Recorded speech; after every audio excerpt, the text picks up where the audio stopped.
Pais e mães, amigos e amigas do canal Gold. Episódio de hoje, Medicina Esportiva. A gente traz o craque Dr. Maurício Zenaide, ortopedista, especialista em medicina esportiva, para bater um papo com a gente, ajudar a tirar as dúvidas, dar dicas sobre como ajudar um adolescente na sua carreira esportiva.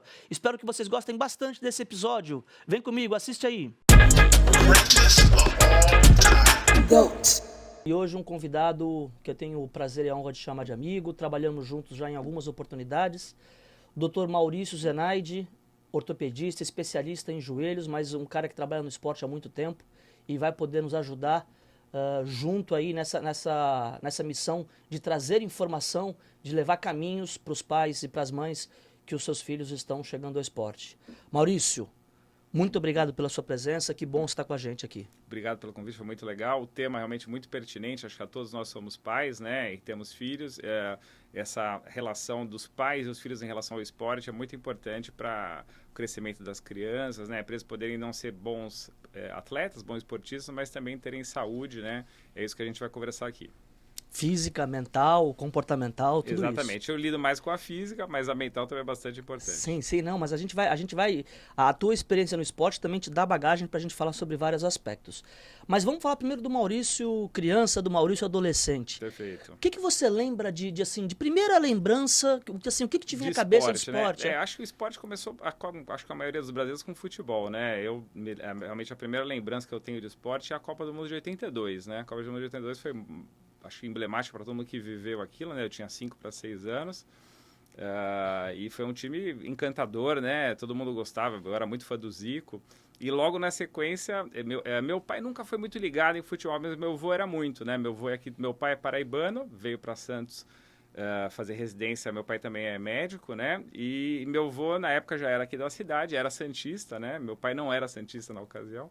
Mas eu acabei me tornando santista na época. O Santos ganhou depois do Campeonato Paulista de 83, né? Então, realmente, as primeiras lembranças que eu lembro de esporte são essas, né? Eu sempre gostei muito de jogar futebol desde criança. E futebol ou não, mas assim, você lembra de alguma referência muito clara de uma pessoa que te influenciou na essa parte paixão? Da infância, você fala? Isso, eu acho que isso. posso falar do Zico mesmo. Sempre foi realmente, acho, o cara que eu mais admirei como atleta nesse começo aí, né? Quando eu era pequeno, a gente tentava imitar os dribles, né? A gente viveu os dramas dele aí tanto em 82, depois em 86, né? Que foi uma outra Copa que, como criança, me marcou muito, né? Então, eu acho que talvez o Zico tenha sido o atleta que eu mais gostava, mais admirava nessa parte da infância. Eu lembro claramente de 82, eu tinha 9 para 10 anos. E eu lembro da movimentação que ainda tem hoje, mas acho que é um pouco diferente porque, pelo menos aonde eu vivia, tinha uma movimentação de rua, né? Você ia pra rua, Exatamente. Você preparava a rua. A Copa realmente, acho que hoje eu sinto isso menor um pouco. Ainda tem muito, né? Eu vejo essa última... Ela é mais digital, mais... Isso. Meus filhos, por exemplo, gostam também de futebol, mas a partir da última Copa, eles subiram muito o interesse deles em relação ao futebol. Acho que a Copa realmente é um impulsionador, né, desse. Mas antes, realmente, era uma coisa...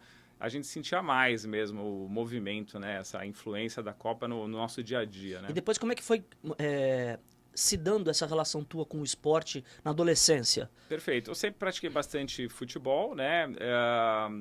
O Santos realmente sempre foi o meu time do coração. Eu ia bastante na Vila. Tinha um amigo meu que tinha uma cadeira, então a gente ia com muita frequência na Vila.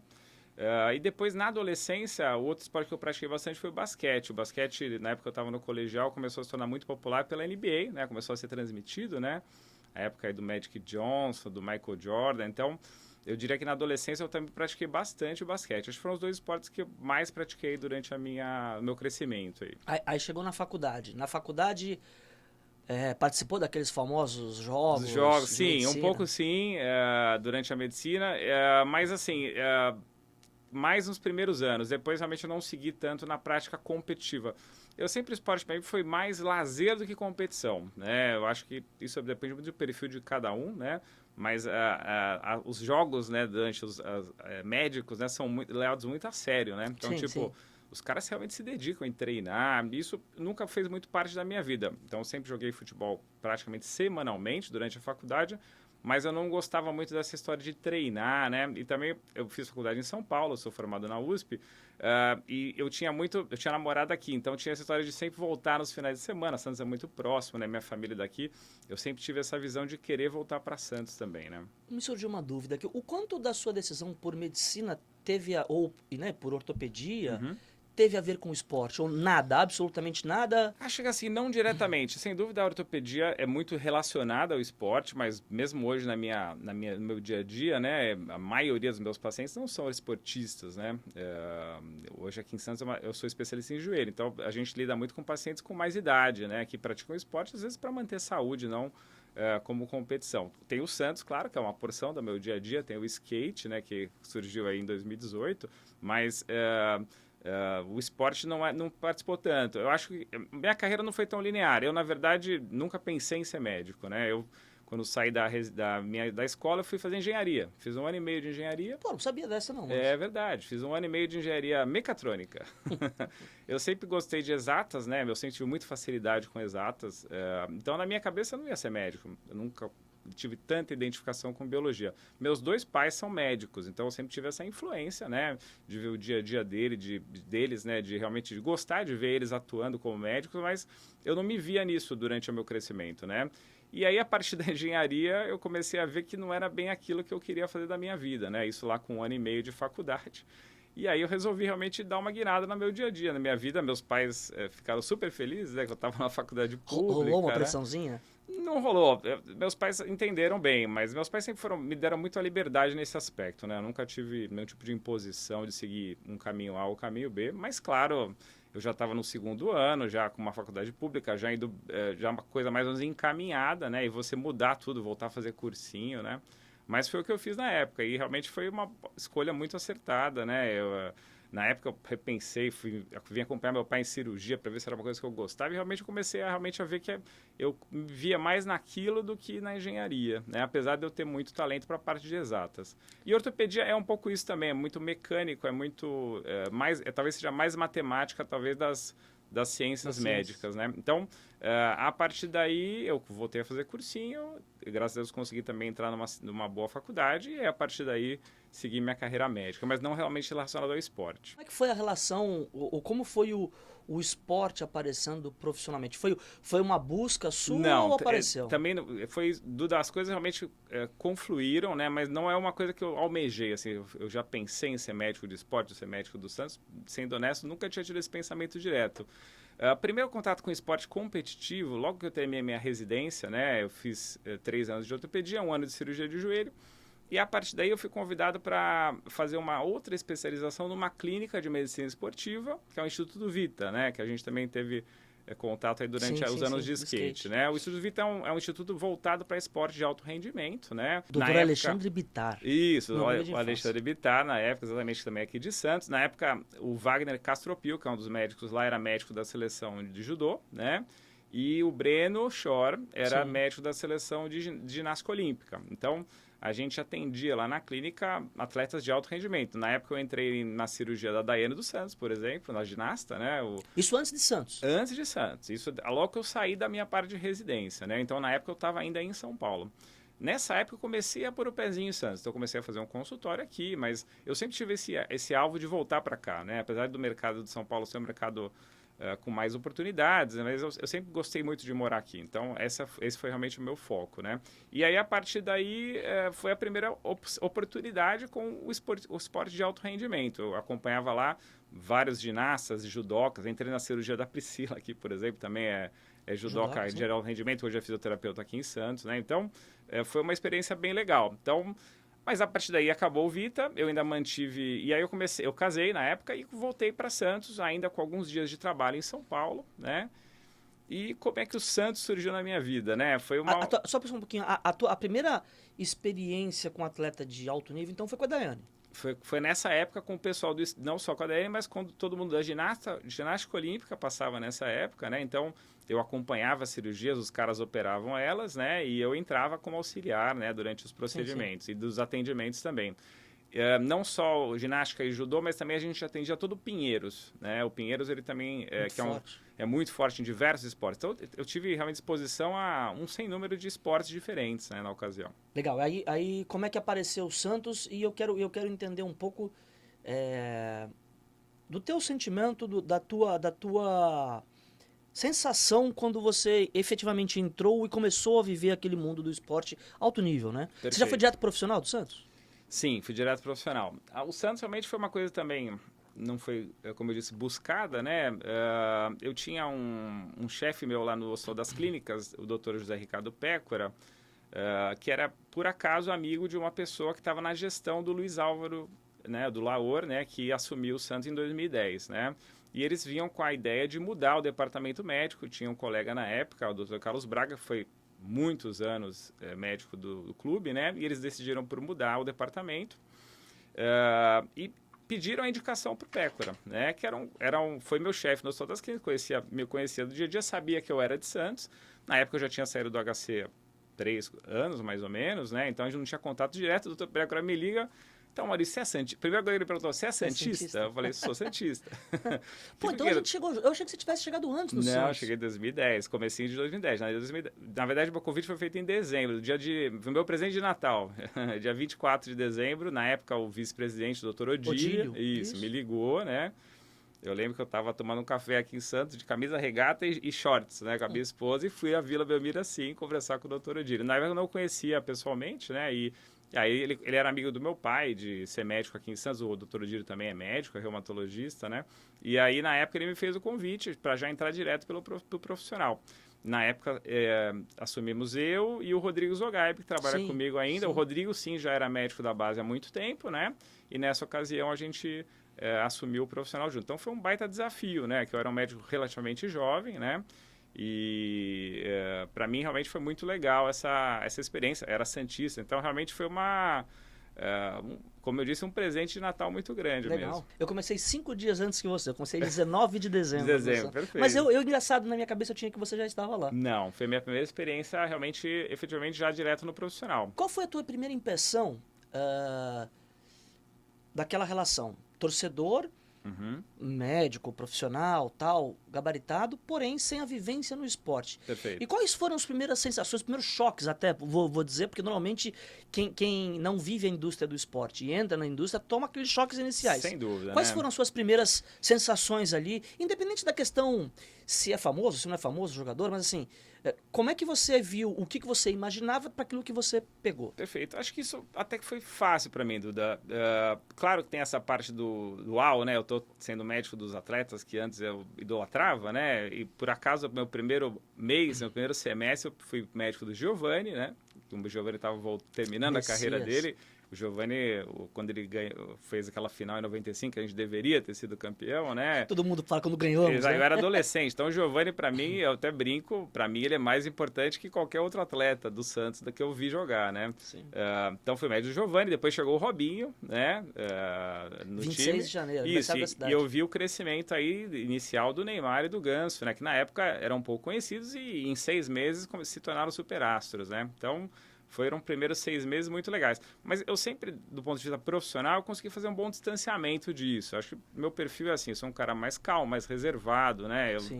Então, eu sempre encarei eles como pacientes, né? Eu sempre tentei tornar isso de forma mais séria possível. Então, eu acho que isso foi fácil para mim. Não foi uma coisa que eu sofri ou que eu tive um deslumbramento. Eu sempre consegui fazer esse distanciamento entre essa idolatria do atleta e a minha função como médico. Mas os cuidados que eles, de forma geral, não especificamente um jogador, mas os cuidados que eles tinham com saúde, os cuidados que eles tinham com o tema, te surpreendeu? Não? Você achava que eles... O atleta de futebol, né? Eu acho que isso vem melhorando muito nos últimos anos, né? Estamos falando de 15 anos atrás. Isso, 15 anos atrás. Sem dúvida, naquela época, acho que você tinha um perfil menos profissional do que você tem hoje, né? Em termos de se cuidar, digamos assim, de levar a sério a carreira, né? Muitos... A gente brinca, eram jogadores, não atletas, né? Sim. Isso cada vez foi mudando. Hoje, realmente, os só jogadores são cada vez mais raros, né? Hoje, a gente realmente tem atletas de futebol, né? E naquela época, talvez fosse um pouco menos isso. Mas acho que não me surpreendeu, não. Acho que eu mais ou menos esperava mais ou menos essa situação. Na época, eu tive muito desafio em relação a a me adaptar às novas lesões, que são coisas muito fora do habitual do ortopedista, né? Então, as lesões do esporte são muito peculiares. Então, na época, realmente, eu lembro que eu estudei bastante, assim, foi uma coisa que eu precisei acho que os pacientes têm a noção que o médico já sabe tudo, né? E Sim. não é verdade, né? A gente tem, durante a nossa formação, uma noção muito básica de algumas coisas, né? Por exemplo, lesão muscular é uma Por coisa isso a especialização, né? Exato, e é uma coisa que a gente não tem noção e às vezes você só vai ter mesmo quando na prática, né? Outro desafio, que foi uma das coisas que me levou para o skate, a relação com o antidoping, né? Que é uma coisa que o médico tradicional não tem noção do que é doping, do que não é doping, né? Isso para o atleta Cara, profissional é muito importante, é um assunto né? que eu até vou tocar mais pra frente, principalmente para as crianças, mas foi muito aprendizado realmente. No futebol, eu confesso que eu já tinha essa atenção, mas eu acho que no skate eu tive que entrar mais no detalhe. Perfeito. E uma das coisas, né, que a famosa Neusaldina, isso para Perfeito. mim foi um choque. Exatamente. Que Neusaldina é doping, né? Isso é uma coisa que... Exatamente, é isso aí. O doping a gente aprende, a gente vai ver que vários remédios corriqueiros, né? Sim, que a gente sim. usa para dor de cabeça, para uma crise de bronquite, uma pomada, podem ser doping, né? Realmente o regulamento antidoping ele é bem espartano, assim, né? Ele não deixa muita margem, eu usei por acidente, ele considera tudo como má fé, digamos assim. Você tem ou teve muito contato com o departamento médico da base e você vê, não diferença no trabalho, porque o médico acaba mesmo, mas assim, quais são as principais diferenças da base Perfeito. para o profissional? Eu acho que é bastante diferente, assim, porque é o público, né, muito diferente, um atleta em formação, jovem, né, e um atleta já formado, já profissional. Claro que no profissional eu tive relação com atletas de 17, 18 anos, né, mas não é a nossa população principal, né. Você tem também isso que a gente sempre vai falar, que é a relação com os pais, né? A gente, claro, precisa falar eventualmente com o pai do atleta no profissional, mas é uma coisa muito menos frequente, né? Isso acontece às vezes mais em situações de uma cirurgia, uma situação mais drástica, né? Na base, acredito que seja uma coisa muito mais habitual, né? E tem, claro, essa parte do atleta já ser mais famoso, isso também, sem dúvida, é um ponto realmente que a gente tem que tomar muito cuidado no lidar com informações médicas, né? Falando especificamente da molecada, né? De, assim, essa série, né, de podcasts que a gente está fazendo, ela é muito voltada para aquele pai, para aquela mãe que não são da indústria do esporte. Perfeito. E que os filhos estão entrando, se aventurando, alguns bem no início, outros já com uma etapa, né, avançada de realmente tem possibilidade, e eu brinco muito, eu falo isso em todos os podcasts aqui, que eu acho que é aquele grupo do 1%. O grupo aquele cara que está na base, começou a ter destaque, ele é candidato a ser o 1% que vai virar profissional. Ele não é nada ainda do ponto de vista profissional, Perfeito. mas ele entra naquele grupo de 1%. A gente tem vários exemplos que começaram bem e não se tornaram atletas de alto rendimento, né? E por isso, ao mesmo tempo, complementando esse lance do grupo do 1%, eu brinco muito e falo quando tive a oportunidade, seja no skate, seja no futebol, ou até em outras atividades esportivas, que a chance do cara continuar sendo, do cara, da menina, seu filho, é 100%. Sim. Então, os pais eles têm que muito balancear essa questão do quanto eu serei pai agente e de quanto eu serei pai. Perfeito. Né? Então, esse é um foco. Mas, vendo do ponto de vista da tua área específica, o que você imagina hoje de maiores fantasmas relacionados ao... Eu acho que o automedicamento deve ser na base, não digo na base, eu não digo nem em base de clube, mas na cidade, né? Porque realmente, às vezes o pai, ou por falta de informação, ou até às vezes por falta de condição de estudo ou de financeira, e o filho tá jogando e o filho fica doente, a automedicação deve ser um problema. É um problema, a automedicação já é um problema. Né? A automedicação, claro, a maioria das vezes não vai causar um dano irreversível, alguma coisa assim, mas pode causar uma piora do quadro, né? Ou problemas relacionados, uma gastrite, uma reação alérgica, né? Então, isso na base, sem dúvida, deve acontecer mais, até porque a população é muito maior, né? Então, eu sou médico de 30, 40 atletas, né? Na base, 500, 30, 600, 40 por cada 700. sub, né? Então, Exato, então é uma quantidade muito maior. Então, sem dúvida, o acesso ao médico acaba sendo mais reduzido, né? E acaba tendo a mesma atenção. Todos os atletas do Santos têm meu WhatsApp, qualquer dúvida eles me mandam, a mesma coisa o skate, sim. né? Então, o profissional, isso na base é mais difícil, sem o dúvida. profissional está coberto, né? Sim. E até porque quando o cara chega no profissional, ele tem, mesmo que seja uma mínima, mas ele tem uma estrutura de alguém do lado dele, Perfeito. alguém ajudando que possa, inclusive, correr atrás. Na questão do pai e da mãe, é o pai e a mãe trabalhando o dia inteiro e o filho com as atividades, né? Perfeito. Tendo que correr atrás. E uma coisa que eu vejo muito são as lendas urbanas relacionadas à suplementação, relacionadas a fórmulas mágicas de recuperação e até aquelas crendices das vovós. Sim. Que todas têm, as minhas tiveram e todas têm de toma uma gota disso, com um pouquinho daquilo, uma erva daqui, outra que dali, resolve. Como é que o que você pode aconselhar para um pai desse que está realmente vivendo uma situação onde ele é o responsável pela solução e ao mesmo tempo ele não tem a informação técnica para poder resolver? Sem dúvida, é muito comum a gente ver também outras situações, como por exemplo o pai levar direto para fisioterapia sem ter um diagnóstico, né? Então, eu acho que o ponto que eu posso aconselhar os pais que estão vivendo um filho com alguma patologia, a primeira coisa é buscar uma referência médica, fazer um bom diagnóstico. Esse é o primeiro ponto de tratar qualquer coisa. A partir daí buscar o tratamento, né? Não tentar tratar de forma empírica, né? Acho que esse é o ponto principal. O Dr. Google nem sempre é o melhor. Exato. Hoje, com acesso ao Google, as pessoas às vezes interpretam como se soubessem as coisas e infelizmente, a gente vê muitos erros, né? Claro, e o discernimento de você ver as informações da internet que estão corretas e incorretas é muito difícil para quem não é da área médica ter, né? Esse seria o mundo ideal, né? E aqui concordamos que, infelizmente, até com uma questão social e cultural do país, a gente está longe disso, está distante disso. Mas como é que você orientaria o pai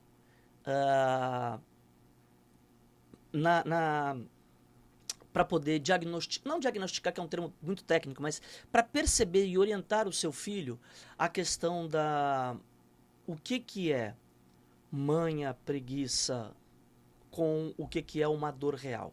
Eu digo isso porque eu com 52 anos, somos mais ou menos da mesma faixa etária, a gente viveu há um tempo atrás o esporte onde o atleta que reclamava de dor era manhento, era preguiçoso e etc., e eu entendo, é uma opinião minha, não que isso seja uma realidade, mas é uma visão minha, de que hoje absolutamente tudo tem defesa para diagnosticar e o cara não ir para dentro. Tudo é um problema. E eu acho que não é nem tanto ao céu, nem tanto à terra. Como é que o pai pode orientar e não só com as convicções pessoais, né? Porque um dos erros que eu vejo hoje muito é o pai naquela ânsia de querer resolver, e eu entendo essa boa vontade, mas normalmente comete um erro: eu conheço meu filho, do meu filho cuido eu. Perfeito. Esse é um baita de uma possibilidade de erro, porque ele não é médico, ele é pai, ele não é fisioterapeuta, ele é pai, ele não é psicólogo, ele é pai, ele não é técnico, ele é pai. Como é que, na tua área especificamente, o que você orientaria um amigo seu, por exemplo, uma amiga sua nesse sentido? Eu acho que os quadros que aparecem de dor em criança sempre devem ser valorizados, né? A criança raramente vai reclamar disso por só manha, né? Claro que tudo que é mais recorrente tem que ser mais realizado, ou tudo que mostra alterações mais objetivas. Por exemplo, a gente vê um inchaço num joelho, a gente vê o atleta mancando, por exemplo, né? A gente vê uma alteração no movimento daquela articulação. Então, fatores objetivos sempre, claro, devem ser muito valorizados, mas criança, realmente, eu acho que a gente não deve desvalorizar as dores, especialmente se elas se tornarem mais recorrentes, tá? A gente sempre é importante valorizar e tentar formar um diagnóstico. Muita coisa pode ter realmente uma importância, quanto mais rápido o tratamento, melhor vai ser o nosso desfecho. Dentro dessa questão, em casa, né?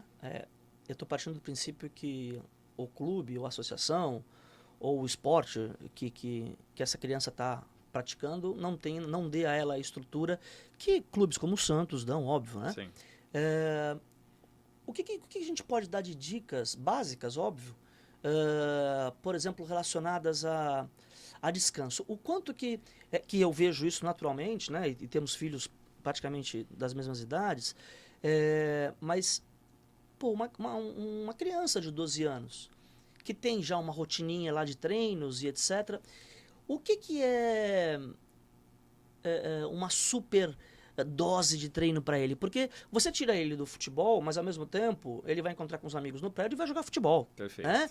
Como administrar isso? Isso é muito importante, porque realmente isso tem total relação com a incidência de lesões, de problemas, tanto nessa fase como também na vida adulta. Então, aquele atleta que treina em excesso, especialmente quando ele é muito especializado, né? Então, faz diferença o cara fazer só futebol organizado, né? E também é diferente você jogar um futebol no clube, treino, do que você jogar com os amigos. É outro nível de exigência física, né?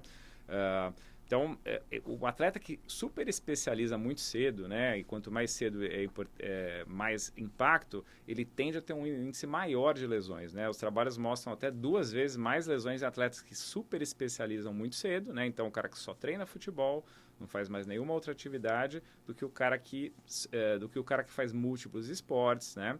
O cara que faz múltiplos esportes ele está mais protegido. Mais né? protegido. Vários tipos de lesão, fraturas por estresse, tendinopatias, né? Então, a ideia é que se o esqueleto for solicitado de formas variadas, ele vai se tornar mais forte, mais complacente, né? Do que você fazer uma coisa com muita repetição. E isso vai de encontro também à questão da coordenação motora, né? Perfeito. Vai melhorar muito a coordenação motora. Você estimulando ela de formas variadas, a coordenação dela tende a estimular. E a gente vê isso em atletas de muito sucesso, né? A gente vê, citando até do skate, a Raíssa joga handebol na escola, joga futebol na escola, sim, né? Sim. Não abre mão disso, né? Então, eu sempre falo para os pais, a gente tem que estimular isso mesmo, não é ruim isso, é bom, né? Ela está tornando, além da parte lúdica, claro que também é importante, né? Isso também vai prevenir lesões. Né? Eu tenho essa teoria para mim do Dataduda, Instituto de Pesquisas, Perfeito.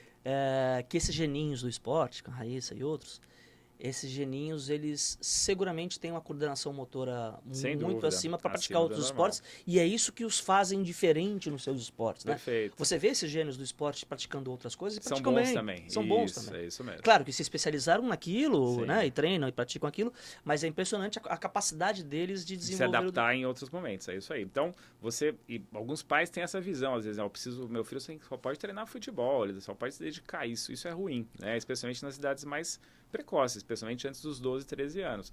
À medida que a criança for estudando mais velha, faz mais sentido, claro, focar mais. Mas quanto mais cedo, mais a gente tem que estimular modalidades diferentes. Outra percepção minha que eu queria ver contigo, se tem algum fundo científico nisso, mas para mim tem uma questão muito ligada à questão mental, à questão da contusão.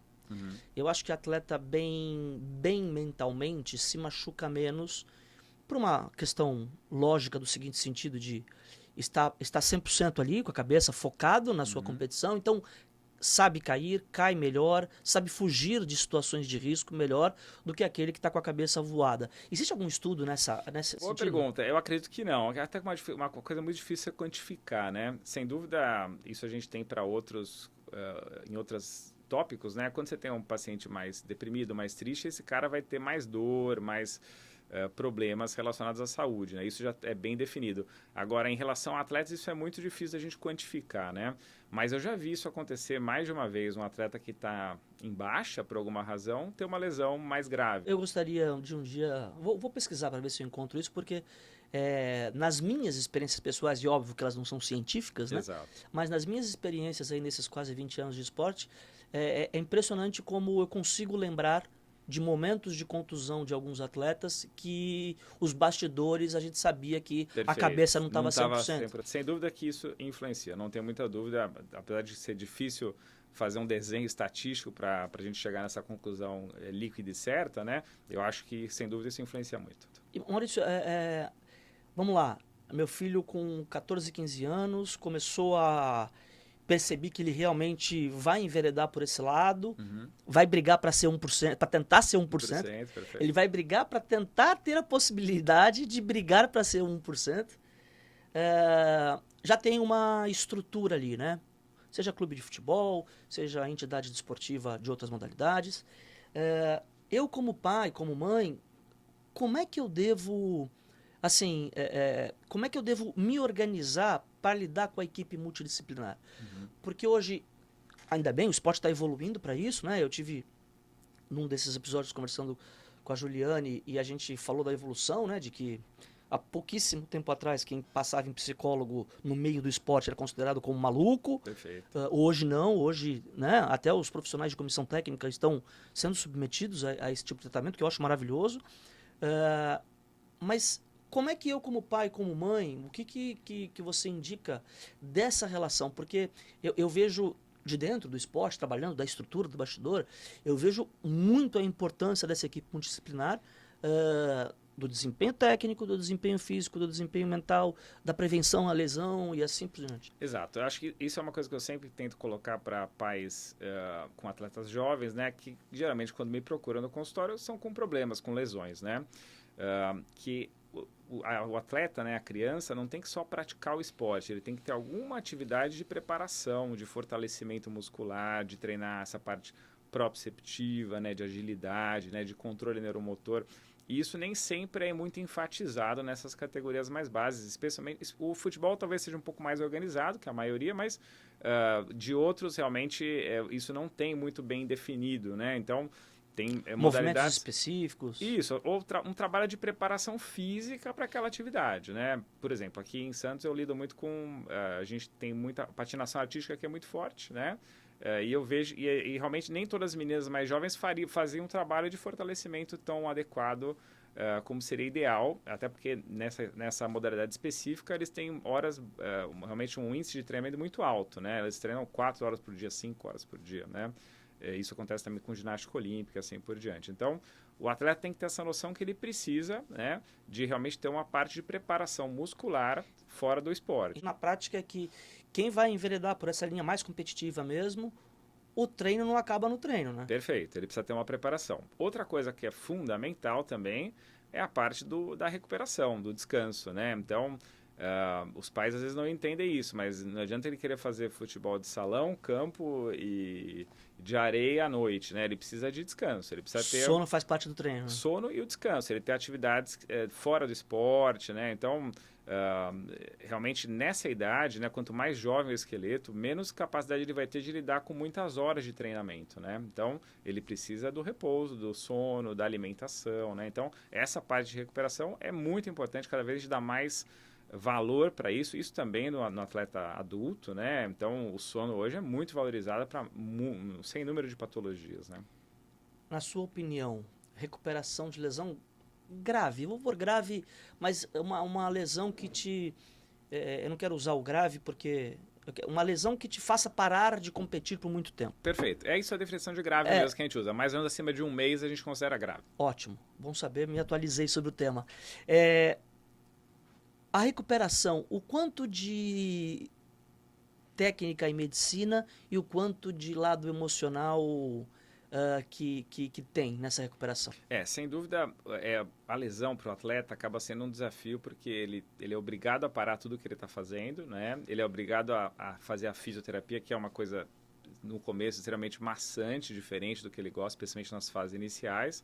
Então, realmente, é um baque emocional, né? Aí eu sempre tento impulsionar o atleta, e isso eu vi em vários momentos da carreira, que uma lesão muitas vezes não é uma coisa ruim, é uma oportunidade, né? Dele parar, dele se preparar melhor e dele voltar ainda mais forte, né? É isso que eu sempre tento enfatizar. A fisioterapia de recuperação, ela é pior do que a de prevenção, né? Pior que eu digo...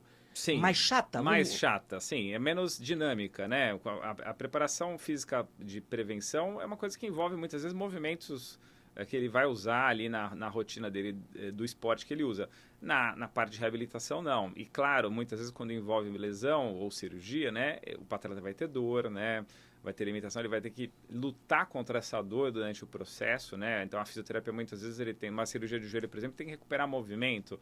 Isso ele precisa enfrentar esse processo de dor, né? Isso, tipicamente, os atletas, na minha visão, toleram muito bem, né? O atleta, de forma geral, ele está acostumado a lidar com isso, né? Então, mas a gente está falando lá no profissional, lá em cima. Eu estou falando no de 16 anos, e que é uma época, inclusive, muito de definição profissional. Definição, não digo definição, mas de começar a abrir portas profissionais. Sem dúvida. Né? Tanto que uma lesão nesse aspecto, eu já vi muitas vezes acontecer, acaba sendo um divisor de área entre o cara desistir, né? O cara sair do caminho de se tornar um atleta profissional e seguir outro caminho, né? Mas...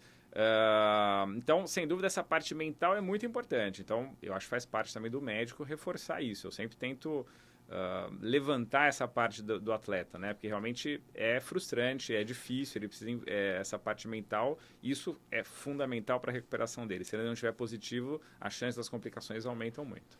E nessa linha, mas e o Maurício pai? Uhum. A gente estava conversando aqui antes, tal. Os seus filhos fazem atividades, mas ainda não de forma competitiva. Isso, E você se imagina eles competindo? Você já se imaginou? Porque todo mundo que está passando por aqui, eu tenho feito esse tipo de pergunta, nessa linha, não exatamente essa mesma, mas essa linha, e é impressionante como o discurso profissional dá uma mudada. Sem dúvida. Eu acho que quando acontece com os nossos filhos, né, é muito difícil a gente ter a mesma frieza, né, do que quando a gente está lidando profissionalmente, né? Meus filhos, assim, eu acho que o perfil deles não é se tornar atletas competitivos. É difícil de dizer ainda, né? Mas Sim. Os dois são jovens, tem um de 12 e um de 8, né? Então ainda tem muita coisa pela frente. Mas, sem dúvida, na prática é mais difícil do que na teoria. Não tenha dúvida, Duda. Não, sem dúvida. Porque eu até foi uma frase que o Juca Pacheco, grande cara, usou aqui. Que tudo aquilo que a gente faz no dia a dia, né? No esporte, na indústria, que a gente faz de uma forma mecânica, com paixão, com amor, mas de uma forma mecânica, porque é o nosso trabalho. Perfeito. Quando o filho entra em quadra e a gente quer raciocinar assim, o sangue corre de uma maneira diferente. Sem dúvida. E eu estou tentando fazer esse paralelo justamente porque é um cenário que eu vejo hoje muito forte quando eu vou jogos dos meus filhos ou jogos mais mirins, por algum outro motivo profissional, que o comportamento do pai na ânsia de proteger muitas vezes atrapalha, né? Sem dúvida. É muito comum, a gente já ouve falar histórias do pai querer interferir com o treinador, né? Ou agredir verbalmente crianças de outros times, né? Isso a gente ouve falar muito, né? Então, realmente, a gente tem que tentar, eu acho que dentro desse ponto, manter o equilíbrio, né? Sem dúvida, eu entendo que com o nosso próprio filho é mais difícil, claro, mas a gente tem que ter, até para a própria criança, entender que nessa fase a disputa não tem que ser tanto a ferro e a fogo, né? Eu acho que isso é uma coisa que eu sempre penso e defendo. Eu acho em crianças a gente não tem que ter, obviamente, a mesma cobrança em termos de resultado, né? Você está desenvolvendo aquele atleta. Né? Eu acho que o principal erro da base, de forma geral, no Brasil, é ainda focar em resultado. Perfeito, você tem toda a razão. Tem uma frase que é famosa aí, do Maurício Ramalho, que ele reclamava daquele jeitão dele lá, de que, eu não tenho que treinar o cara aqui, ensinar a fazer cruzamento, aqui eu tô no profissional, o cara tem que saber jogar. E de forma que antes eu achava meio folclórica... Talvez seja Não, é real, é razoável. Eu acho que o Brasil, por uma questão dessa imediatista, acho que não só o Brasil, né, a maioria dos países competitivos no esporte, e a questão das redes sociais alterou um pouco isso, dessa necessidade de todo mundo querer ser mais do que ou aparecer mais do que... para poder... Até eu entendo a intenção de buscar uma oportunidade, mas muito com a finalidade de dizer, olha como eu sou bom e não de você crescer, né? Eu faço muito paralelo com a questão da faculdade, né? O cara que no primeiro semestre da faculdade já se acha um advogado, um médico, um psicólogo, um engenheiro, não entendeu nada, né? Sem dúvida. Porque ele vai, ao longo desses anos, se formar e principalmente depois da faculdade no mercado de trabalho, pegar as informações. Ou seja, ele vai construindo um caminho. A formação continua o tempo todo, né? Eu acho que realmente a gente sai sabendo muito pouco, né? Então, realmente, a gente vai se formando à medida que vai trabalhando, vai conhecendo, né? Então, a faculdade é só o ponto de partida, sem dúvida. E eu brinco muito que a gente tem muitos exemplos maravilhosos de esportistas jovens que às vezes são ruins para quem está ali de fora na base e quer imitar, né? Sim. Né? Você vê uma Raíssa que a gente citou aqui hoje, medalhista olímpica com 13 anos e pouco, que assim, só que ela hoje, historicamente, e vai continuar para sempre sendo a medalhista mais nova da história do Brasil. É isso aí. E aí a gente não pode usar isso como regra, como né? referência, claro. O Lamine Yamal agora do Barcelona, com 17 anos assinando um maior contrato e tal. E a gente não pode achar que todo mundo... essa é a regra. Aliás, a gente teria e tem que enfatizar muito que essa é uma exceção da exceção. Perfeito. Né? Isso aí. Você chegar no profissional já é uma exceção. Você ser um Lamine Yamal já é uma exceção da exceção. Sem dúvida. E acho que isso é uma coisa que eu gosto muito do tema, eu milito muito nessa área aí da base não se preocupar com o resultado. Mas, ao mesmo tempo, por exemplo, no clube de futebol, se você é diretor do clube de futebol, se é diretor da base e o teu sub-15, sub-17, sub-20 não ganha nada, você vai ser cobrado e a questão da emoção do futebol talvez atrapalhe muito o planejamento. Mas, ao mesmo tempo, a gente vem deixando de formar talentos Sem dúvida. preocupados só com o resultado. Eu acho o certo realmente é que a base não tivesse cobrança zero, né? Eu acho que a cobrança é se aquele time produziu atletas depois para o profissional. Exato. De boa qualidade. Eu acho que esse seria um o exemplo principal, que eu gosto de dar, e que óbvio que isso não foi proposital, mas o Neymar não ganhou nenhum título na base. E Perfeito. o Neymar virou o que ele é. Exatamente. Né? O maior artilheiro da história da seleção brasileira. E a gente tem exemplos de caras que foram artilheiros na base e não vingaram como profissional, né? Porque se adaptaram naquele momento à base, mas não foi preparado, e quando chegou no profissional não vingou. Exatamente. Então esse é um papo que eu gosto muito. Até para prevenção de lesão é importante, né? Porque assim, treinamento e prevenção muitas vezes se conflitam, né? Então, às vezes para o cara ter performance não dá tempo dele fazer aquele trabalho preventivo, por exemplo, né? Isso na base não podia acontecer em nenhum momento, né? Me fala um pouquinho que eu acho que tem a ver, e eu acho que pode ser, embora a gente só veja no profissional, mas eu acho que pode ver aquele exame de imagem que hoje é muito feito pós-jogo, pós-treino, eu não sei qual é a periodicidade, se é todo dia, se não é, para você entender como é que está o jogador e afastá-lo ou dar uma carga menor de treino. Como é que funciona esse exame hoje... de forma para leigo aqui, Maurício? Isso, hoje a gente faz essa avaliação do desgaste, né, de forma multifatorial, não é um dado só, né? Então, hoje uma coisa que mudou muito até nos últimos anos, né, foi a parte do GPS, né? O GPS é uma coisa muito interessante, né? Então, hoje todo atleta de futebol, vocês devem ver, eles jogam aqueles sutiãs, né? Aqueles tops, com né? Um aparelhinho aqui nas costas. Isso, com o aparelhinho nas costas. E aquilo lá, ele mensura todas as atitudes que o atleta fez no campo. Então, a distância que ele correu, as ações em alta velocidade, as acelerações, as desacelerações. Então, isso dá uma noção muito boa do desgaste dele, né? E aí depois, no dia seguinte, também é feita uma avaliação subjetiva de como ele está se sentindo, né? Se ele tem uma escala específica, se está muito cansado, pouco cansado, como foi o sono dele, tudo isso é medido e é datado, né? É feito também uma análise de uma proteína que é a CK, né? Que isso dá uma ideia também de desgaste muscular, então isso também ajuda a gente a saber se o cara está mais ou menos cansado. A gente usa também no Santos um método que é a termografia. A termografia é uma análise do calor do corpo, né? Que também dá uma ideia se tem alguma área com uma hipercaptação ou uma hipocaptação. Então, mais calor, mais desgaste. Isso. E a princípio, a decisão nunca é tomada frente a uma coisa só, né? A gente junta todos esses dados, a gente também, claro, junta a situação atual do time, do calendário, de quando é o próximo jogo, para tomar decisões. Se esse cara treina hoje, se esse cara treina amanhã, se esse cara vai para o próximo jogo. Sim, né? sim, mas o fato é que hoje vocês têm muito mais informações sobre o corpo muito mais dados do que os achismos lá de trás. Sem dúvida. Isso não só para desgaste, como também para programação de treinamento. Você acha que esse tipo de tecnologia, por exemplo, o GPS, ele vai conseguir baratear ao ponto de chegar e um clube de bairro ter? Eu acho que sim. A coisa não é tão complexa, né? Hoje, realmente, a indústria principal é um método bastante caro. Tanto que o Santos, acho que se não me engano, foi a partir de 2020, só que tem esse método, por exemplo, né? Outros times também só mais tardiamente até. Então, é uma coisa que ainda é cara. Mas eu acho que a tendência é essa, né? Porque realmente, hoje, coisas que eram inatingíveis antes, hoje vocês têm na palma da mão num celular, por exemplo. A informação é ouro, né? Um smartwatch também dá tanta informação da saúde do nosso sono. Hoje é uma forma baratíssima, Um pai pode usar essa... Você acha que seria um pai leigo, né? Eu acho que assim, a informação, Duda, como tudo, tem um lado bom e um lado ruim. É difícil de interpretar também, sim, tá? Sim. Então, sem conhecimento técnico, ele não vai conseguir interpretar. Exato. Então, acho que para uso, assim, rotineiro, difícil. Mas, assim, por exemplo, um time de base usar, talvez consiga, né? Mas para um atleta individual, acaba sendo mais difícil isso, né? No meu modo de ver. Legal, Mauricião. A gente vai encaminhando para o nosso final aqui. Quero te agradecer pela presença. Quero publicamente aqui uma coisa que eu já sempre falei e falo, te agradecer pela parceria de anos aí. Eu que veio agradecer, contando aqui a história, né? O Duda foi quem me convidou para participar do skate. Essa parte a gente nem falou muito, né? Do skate, né?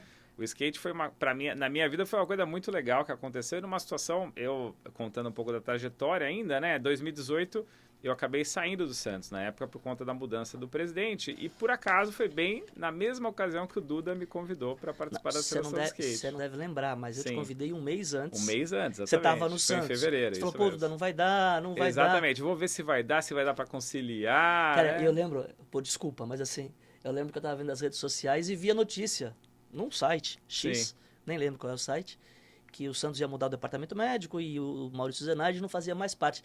Eu comemorei internamente, peço desculpas, mas falei, vou ligar de novo. E à tarde liguei. É isso aí. Aí então, a gente sentou e conversou. Mas eu me orgulho muito de ter feito essa parceria contigo. Gosto muito, sou fã do teu trabalho, você sabe disso. Te agradeço.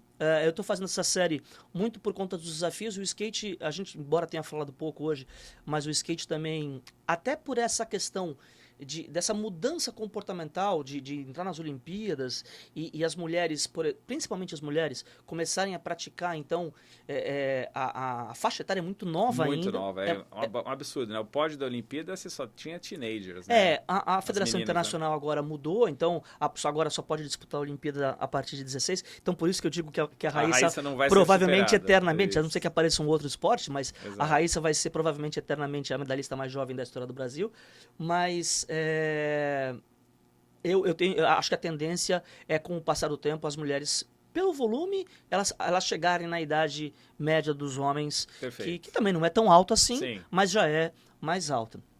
Mas é isso, Maurício. Eu estou trazendo profissionais de alto nível, alguns a sorte de chamar de amigo, que é o teu caso, para fazer essa série, porque o meu objetivo é esse, dar informação, dar caminho.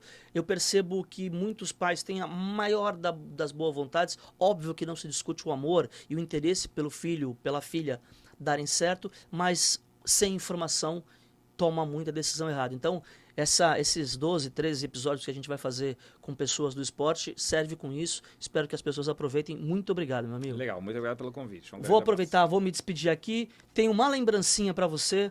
Meu amigo Giuliano, da UON, pediu para oferecer um voucherzinho da loja dele. Obrigado. É uma loja de Santos conceituada, tem as melhores marcas de roupa. Conheço, já comprei lá. Muito obrigado. Legal. Esse voucher você usa. O Giuliano tem nos apoiado nessa iniciativa. Grande parte dos clientes dele são pais de atletas de futebol. Legal. E ele tem apoiado. Então, você pode entrar no site deles aí, no UON, e usar esse teu presente. É uma lembrança, mas da UON, então é um presentão.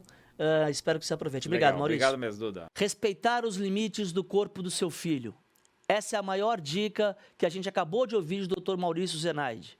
E assim a gente encerra a série Crescendo Junto com Seus Filhos, onde foram 12 episódios aqui no canal Gold, dividindo com vocês, compartilhando dicas, experiências e lembrando sempre: a carreira esportiva do seu filho não existe fórmula mágica. Não acredite em milagres. A construção é passo a passo, ela é sofrida, ela é trabalhosa, mas ela vale a pena.